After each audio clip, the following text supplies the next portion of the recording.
नमस्कार साथियों, स्वागत है आपका हमारे YouTube चैनल में। आप छत्तीसगढ़ की किस जगह से हमारे समाचार सुन रहे हैं, कृपया कमेंट बॉक्स में लिखकर हमें ज़रूर बताएं। साथियों, अब आप हमारे व्हाट्सएप चैनल से भी जुड़ सकते हैं। इसके लिए कमेंट बॉक्स में दिए गए लिंक पर क्लिक करें और जुड़ जाएं हमारे व्हाट्सएप चैनल से। रायपुर से प्रस्तुत है छत्तीसगढ़ के प्रादेशिक समाचार। समाचारों के साथ मैं रजनी शुक्ला। पहले मुख्य समाचार।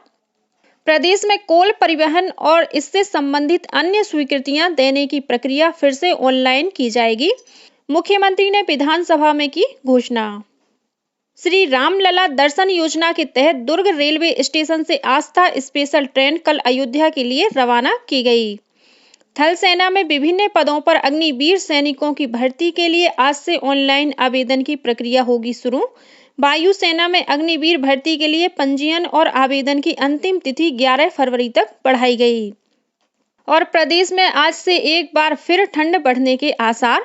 ठंडी और शुष्क हवाओं से न्यूनतम तापमान में गिरावट आने की संभावना। अब समाचार विस्तार से।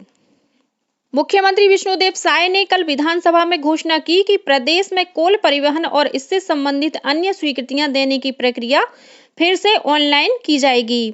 इससे पहले कांग्रेस सरकार ने इस प्रक्रिया को ऑफलाइन कर दिया था। कल विधानसभा में भाजपा विधायक राजेश मूणत ने ध्यानाकर्षण सूचना के जरिए यह मुद्दा उठाया। जवाब में मुख्यमंत्री ने बताया कि पारदर्शिता और भ्रष्टाचार मुक्त व्यवस्था उपलब्ध कराने की दृष्टि से इस पूरी प्रक्रिया को अब ऑनलाइन किया जा रहा है। गौरतलब है कि कांग्रेस सरकार के कार्यकाल के दौरान छत्तीसगढ़ में कोल लेवी के नाम पर करोड़ों रुपए की वसूली किए जाने का मामला ईडी ने उजागर किया था। इस मामले में कई अधिकारी और अन्य व्यक्तियों को गिरफ्तार किया गया है। खाद्य मंत्री दयाल दास बघेल ने कहा है कि प्रदेश में समर्थन मूल्य और राज्य सरकार के उपार्जन मूल्य में अंतर की राशि का भुगतान जल्द ही किसानों को किया जाएगा। इसके लिए कृषक उन्नति योजना के तहत 12,000 करोड़ रुपए की राशि का प्रावधान अनुपूरक बजट में किया गया है। श्री रामलला दर्शन योजना के तहत दुर्ग रेलवे स्टेशन से आस्था स्पेशल ट्रेन कल अयोध्या के लिए रवाना की गई।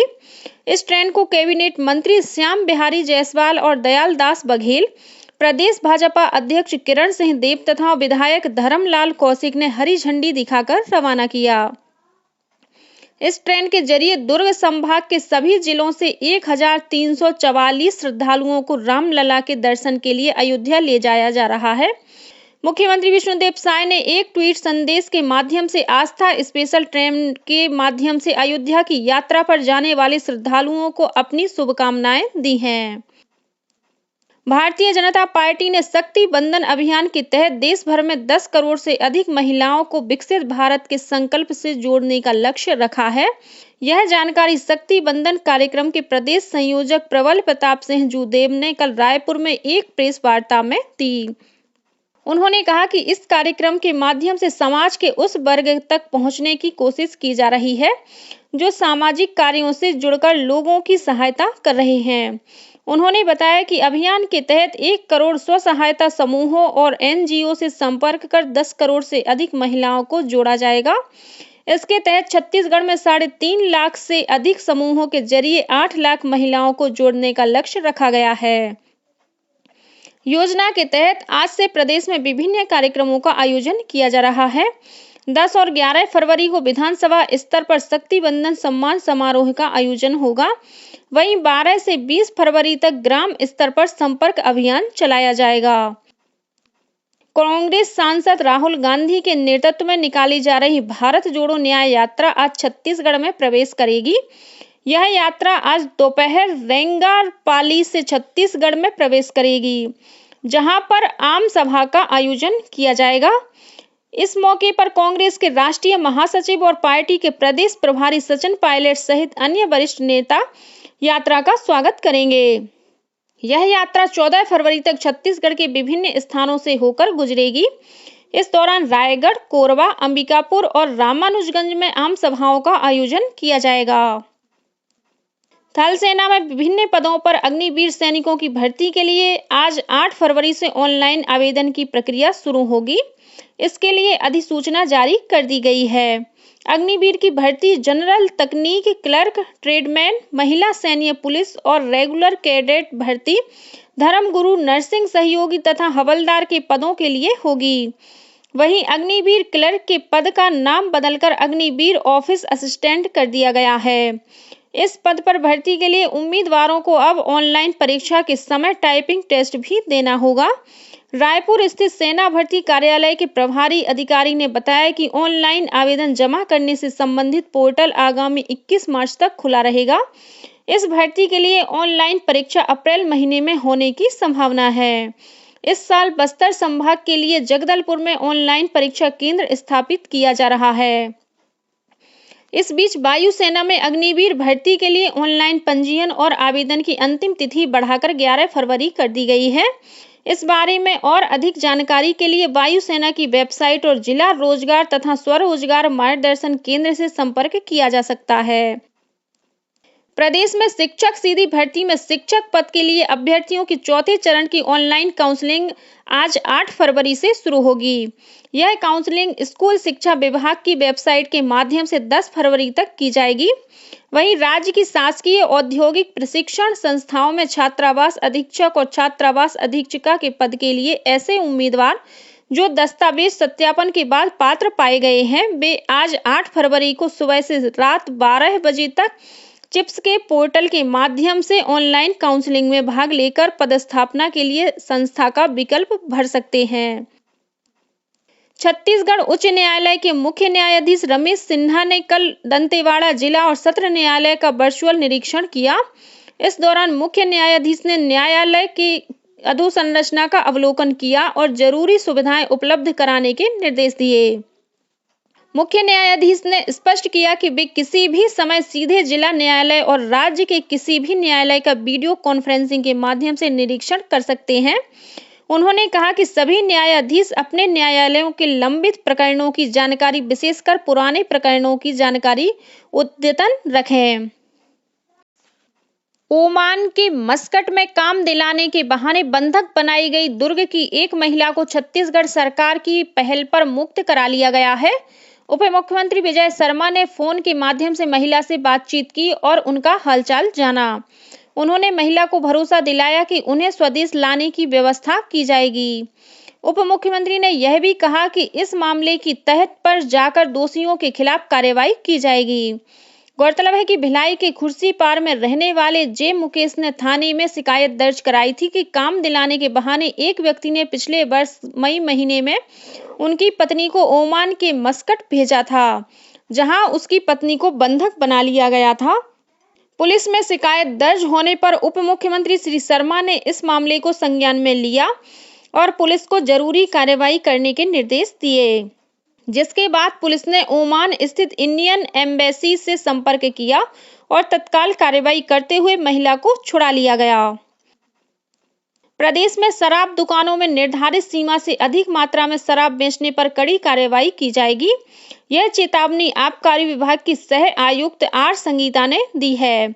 उन्होंने शराब दुकानों का संचालन करने वाली सभी प्लेसमेंट एजेंसियों की बैठक लेकर शराब दुकानों में शराब बिक्री को लेकर जरूरी निर्देश दिए। कबीरधाम जिले के चिल्फी थाना क्षेत्र में कल तड़के सुरक्षा बल और माओवादियों के बीच मुठभेड़ हुई।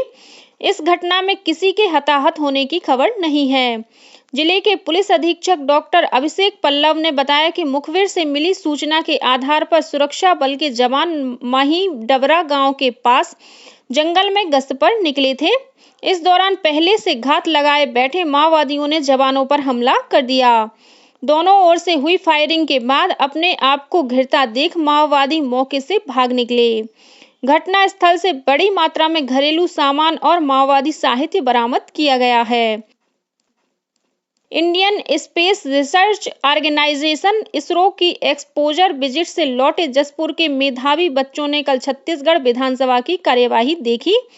इन बच्चों ने मुख्यमंत्री विष्णुदेव साय से भी मुलाकात की। इस मौके पर मुख्यमंत्री ने घोषणा की कि अगले शैक्षणिक सत्र से 9वीं से 12वीं तक के विद्यार्थियों को प्रधानमंत्री नरेंद्र मोदी द्वारा लिखित एग्जाम वॉरियर्स किताब का निःशुल्क वितरण किया जाएगा। गौरतलब है कि मुख्यमंत्री के निर्देश पर अत्याधुनिक प्रौद्योगिकी और अंतरिक्ष विज्ञान तथा अनुसंधान के अध्ययन के लिए प्रोत्साहित करने के उद्देश्य से आदिवासी बहुल जशपुर जिले के बच्चों को इसरो और आईआईटी मद्रास के भ्रमण पर भेजा गया था। आकाशवाणी का समाचार सेवा प्रभाग रायपुर सहित अपनी विभिन्न क्षेत्रीय समाचार इकाइयों में पूर्णकालिक अनुबंध के आधार पर संपादकीय कार्यकारी और समाचार वाचक सह अनुवादक के रूप में नियुक्त होने के लिए अनुभवी उम्मीदवारों से आवेदन आमंत्रित करता है। विवरण news.on.air.gov.in वैकेंसीज पर उपलब्ध हैं। आवेदन जमा करने की अंतिम तिथि आज 8 फरवरी है। अनुबंध की अवधि 2 वर्ष होगी। आवेदक की आयु आवेदन जमा करने की अंतिम तिथि तक 58 वर्ष से अधिक नहीं होनी चाहिए।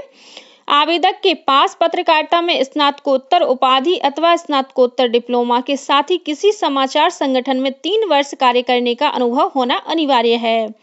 और अब पेश है मौसम का हाल। प्रदेश में आज से एक बार फिर ठंड बढ़ने की संभावना है। उत्तर से आ रही ठंडी और शुष्क हवाओं के कारण राज्य के न्यूनतम तापमान में गिरावट आएगी। मौसम विभाग के अनुसार एक पश्चिमी विक्षोभ द्रोणिका के रूप में स्थित है और इसकी वजह से न्यूनतम तापमान में मामूली बदलाव आ सकता है। और अब कुछ अन्य खबरें संक्षेप में।